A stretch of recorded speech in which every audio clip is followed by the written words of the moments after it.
Everyone gets triggered. It's normal to have a strong emotional response to a situation that violates your values or reminds you of an upsetting time in your life. One of the best ways to manage them is to know your triggers so you trigger less frequently and process quicker. That being said, you'll never not be triggered. I know, it sucks. To give you a handle on tackling situations where you're triggered, let's dive into a recent run-in I had with my own perfectionism. This might shed some light on handling the getting through it part of managing triggers, especially since mine stretched out over a few days, and it involved a trip to CostCo that got me back on track again. Hey everyone, I'm Laverne McKinnon, and welcome to the Moonshot Mentor blogcast, where I break down the tools and skills you need to achieve your career dreams. Throughout today's podcast, I'm going to be highlighting different parts of what led up to my trigger, what went on during it, and how I managed to get through it. It all started out with the best of intentions. I was longing to sharpen how I interact with current and prospective clients so I could provide the best value and the greatest impact. So notice the words best and greatest. Those are indicators of my dance with perfectionism. Knowing that I can't do everything myself, yay me, I'm battling my imposterism by acknowledging I can't go it alone. I chose to hire a new indie contractor team member with an expertise in strategy, branding, and design to help me achieve excellence. Yikes. Substituting the word perfection for excellence, that's another perfectionist dance move. I performed the following tasks with diligence. Scheduled a consultation call with David, the branding expert who I had been tracking for over a year. During the consultation, I provided clarity on the scope of work and we discussed his rates. I trusted my gut and said yes to working together. Gathered and sent all necessary materials for David's review. Received a comprehensive, thorough, and top-notch, I might add, report from David along with the proposed agenda for an upcoming 4-hour work session. I culled through the report, took notes, conducted research, and went above and beyond with prep work to ensure that I was ready to suck the marrow out of our time together. Okay, above and beyond are clear indicators I have been triggered and am now fully in perfectionism mode. I approved the proposed agenda with the caveat that if we didn't get through the entire agenda, that was okay. I would schedule additional time to work through areas of concern. So here I noticed the trigger and gave myself permission to not complete all the agenda items. I stayed up until 11 p.m. the night before our work session. I was writing fresh website copy, populating the recommended CRM, customer relationship management platform, with my logo, clients, emails, and other design elements. So over-preparation of this nature is another sign of perfectionism at work. The day of the work session, not kidding, I woke up at 3:53 a.m. and I knew I was never going back to sleep. I was too excited for what would be a game changer for reaching my next set of business goals. I was at my laptop at 4:01 a.m., 5 hours until go time. I was committed to getting everything I possibly could out of my investment and David's time. Now note the words game changer and committed to getting everything as setting unrealistic expectations. The work session started out great. We reviewed our agenda, and while my spidey sense was on high alert that I was trying to accomplish too much, I felt I could power through and would take copious notes. David was also recording our work session so I could review it at a later date. So here, intuition was operating really well, and I was actually listening to it at this point. When we began a conversation about my love for the color purple, hex number 332B98, my perfectionist kicked into overdrive. As we played with a color palette built around hex number 332B98, I became concerned that it wasn't right. The palette looked very, very grapey, like Veruca Salt from Willy Wonka. My inner dialogue sounded like this. I don't want to be Veruca. I want to be cool and warm and inviting. I know nothing about color theory. I have no clue what color goes with what. It doesn't matter what I like if it's repulsive to other people. I'm so dumb because I know nothing about monochromatic color palettes versus complementary, split complementary, triadic, square, or tetradic. Okay, clear hyper self-criticism here, linked to my perfectionist's unreasonable expectations of getting it right. My boobs and pits started to sweat. I took off my zip hoodie. Okay, so here's a somatic response to the stress of imperfection. The real question I was grappling with is, how do I build a color palette that's so awesome that people will love me. People-pleasing is a kissing cousin to perfectionism. Next, David and I moved over to website copy. What's one sentence for the hero section that encapsulates everything I do as a coach, that's catchy but not salesy and is unique but relatable? I had nothing to pitch. My inner dialogue sounded like this. I have no clue what a hero statement could be. It doesn't matter what I write if it's repulsive to other people. I'm so dumb because I know nothing about how to write the perfect hero message that makes clear what I do, for whom I do it, why I exist. What is the purpose of life? What happens after we die? Is there a meaning to existence? Do we have free will, or is everything predetermined? What is the nature of reality? How do we know what's real? What is consciousness? And how does it arise? Are we alone in the universe? There was so much faulty thinking here in the form of magnification combined with catastrophizing. And I wanted to do all of this in 12 words or less. Miraculously, I was able to ask for a 5-minute break and use the time to breathe and ask myself, what do I need at this moment? All I could think is, I need to get this right and not waste David's time or my investment. Need to get this right is an indicator of perfectionism. Not waste is more faulty thinking, once again catastrophizing. If I was a Monday morning quarterback, next time I wouldn't put a clock on the break, take the time needed to reground. The next push was to ask David questions about the new CRM platform. I thought the parts I was struggling with would take us 5 or 10 minutes to work through because I had not only spent several hours watching David's well-done tutorial on using the platform, but also populating it. So 5 to 10 minutes is another form of faulty thinking called minimization. It connects to a form of imposterism called the genius. 40 minutes later, I was burnt toast. Okay, so I did a good job noticing and naming the burnout, at least in my thoughts. My inner dialogue sounded something like this. How do I get out of this work session without being an asshole? I need a burger. David's such a nice, thoughtful human. Why can't I just digest everything he's saying? I need a burger and fries. He's being so specific, but everything is going over my head. Nothing is computing. I need a soda with my burger and fries, maybe a chocolate shake. I'll use my In-N-Out gift card. Notice the concern about being liked and likable without being an asshole was a primary concern. So I did end our work session early. I thought about lying, but I couldn't come up with a credible fib, so I confessed that I had nothing left in the tank. David was gracious, and we agreed to a work plan moving forward. Another good job here on my part when I practiced vulnerability and acknowledged my lack of energy, and I took care of myself. I got to In-N-Out ASAP, ate my cheeseburger and fries, and slurped 7-Up on the drive home. Now, there's a really critical error here. I made a smart choice to do something that would self-soothe and calm my nervous system, but I literally didn't slow down to enjoy it. Back home with my tummy full, I dove back into website copy. It gave me a sense of satisfaction to power through self-doubt and not let it stop me.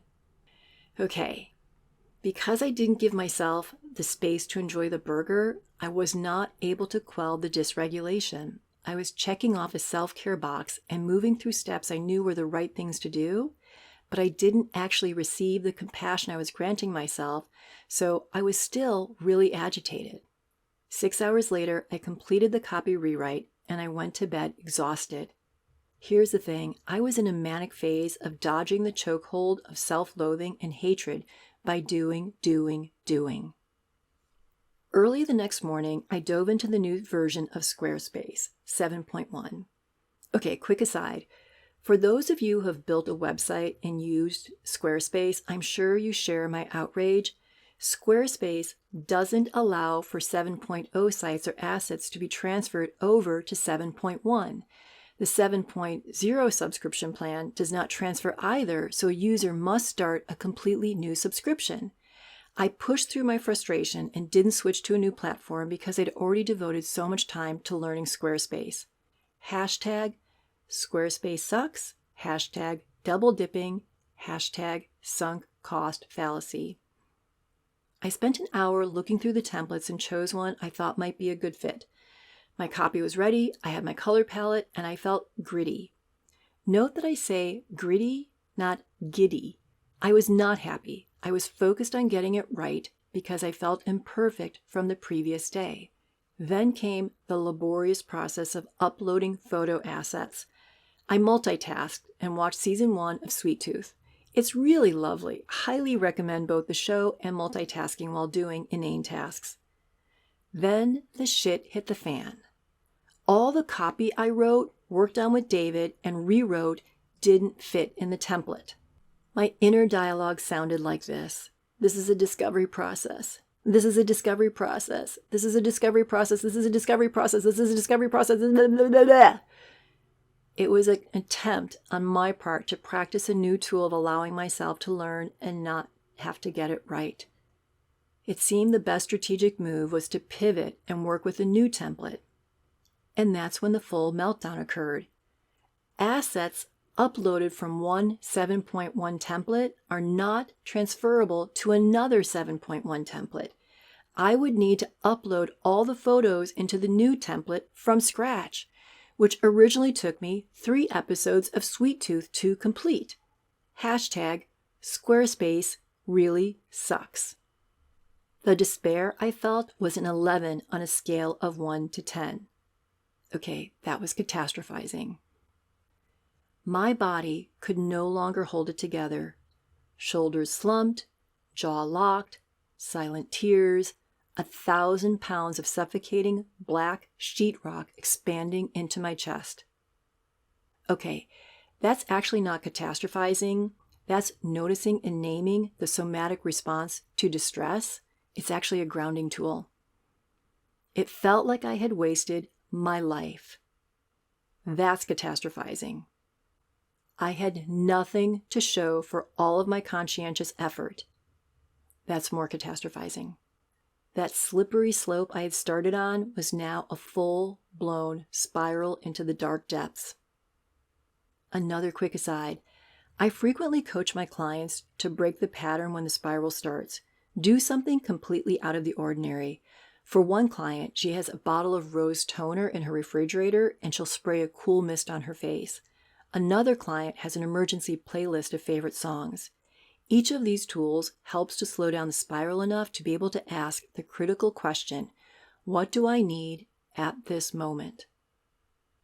Go to bed, said a voice inside my head. My body lit up with the idea of curling under the covers, spooning my little dog Rue, and simply allowing myself to feel really, really bad and sad. Now, notice the somatic response to the idea of going to bed. Paying attention to the body's response adds data to assist in decision-making. Now, another part of me was disgusted with myself for even thinking of that as a possibility. Who takes a nap at 5 p.m.? Okay, that was a gremlin voice.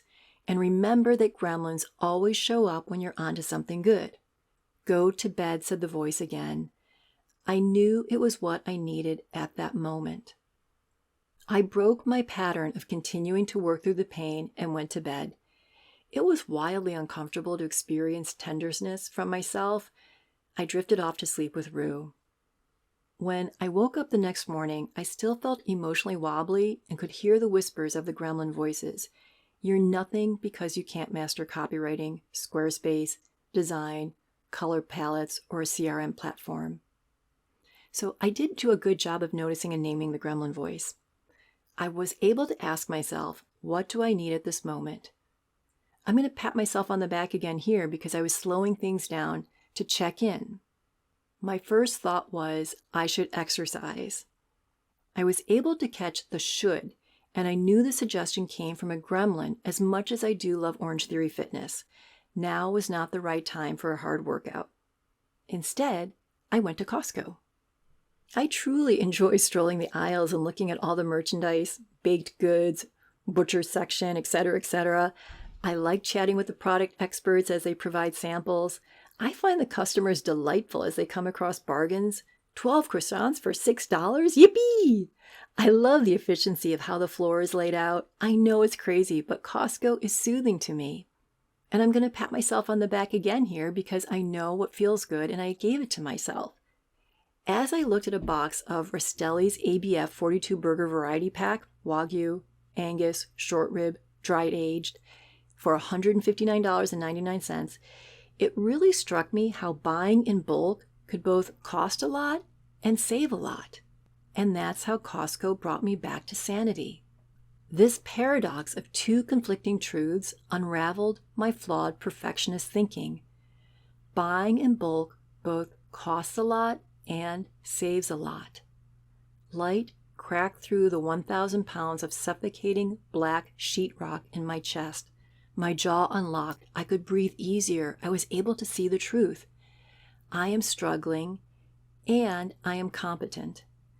I am at a loss with elements of Squarespace, and I know who to ask for help. I'm confused by color palette guidelines, and I know what I like. This is not new information. I've spoken about conflicting truths a multitude of times. The hard truth is that we are imperfect as humans, and we frequently need to relearn tools, especially when they involve rewiring our brains out of old patterns into new ones. So here's the bottom line. Number 1, the goal is to know our triggers so we can trigger less frequently and process quicker. Number 2, triggers can be big or small. One person's trigger is another person's walk in the park, so never compare and contrast. The trigger from my recent experience was receiving feedback on my branding, which I agreed with, and then needing to get it all right before my work session with David. Number 3, processing quicker is also relative. 5 years ago, this same trigger would have had me in its clutches for weeks. Processing is also complicated by faulty thinking, or what we coaches and therapists call cognitive distortions.